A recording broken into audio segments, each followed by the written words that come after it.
Continuing on with lines and arcs, we want to discuss something called profile left and profile right. In the previous profiles that we have programmed, we used cutter comp left or cutter comp right. Basically, the tool is going to stay to the left or right of the programmed path.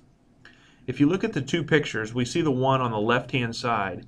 That's what we get if we use a tool that is too small to clean up the corners using cutter comp left or cutter comp right.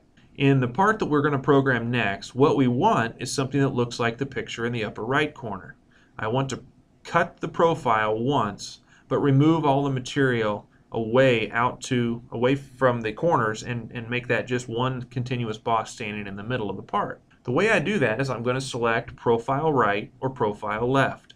Whichever cutter comp I would use, I use the associated profile left or right to go with that. What this does is it brings up another box for pocket overlap. This is going to work very much like a reversed pocket.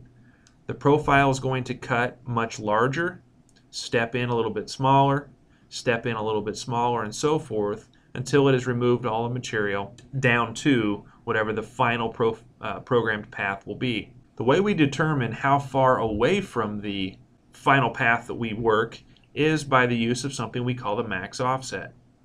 In this case, you can see in the upper right or the right-hand picture there, we have measured the distance from the profile cut out to the corner of the material. That was just a little bit shy of 1.5 inches. Once I have that value and I know what the distance is from the program path to the farthest corner of my part, I enter that value in the max offset field.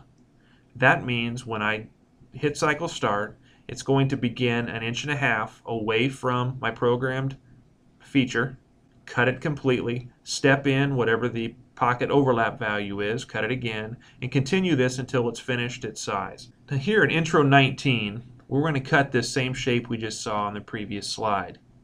This is what we call the bicycle chain. And there are several places that we could start on this, actually two very well-known places we could start on this. And that is going to be at the far right-hand position of the large radius or the far left-hand position of the small radius. I recommend that you start at the 3 o'clock position on the large radius all the way to the right, and then try to program this in a clockwise motion. That's going to force your cutter to be in climb cutting with a typical cutter comp left being used. But when you select the milling type for this particular print, use profile left. It will give you the ability to use the pocket overlap and the max offset fields to try to combat the fact that this 3/4 inch end mill will not clean up the corners of this part. Again, Intro 19 has a separate program that a separate video that you could go watch that will show you how step by step that we would program this part.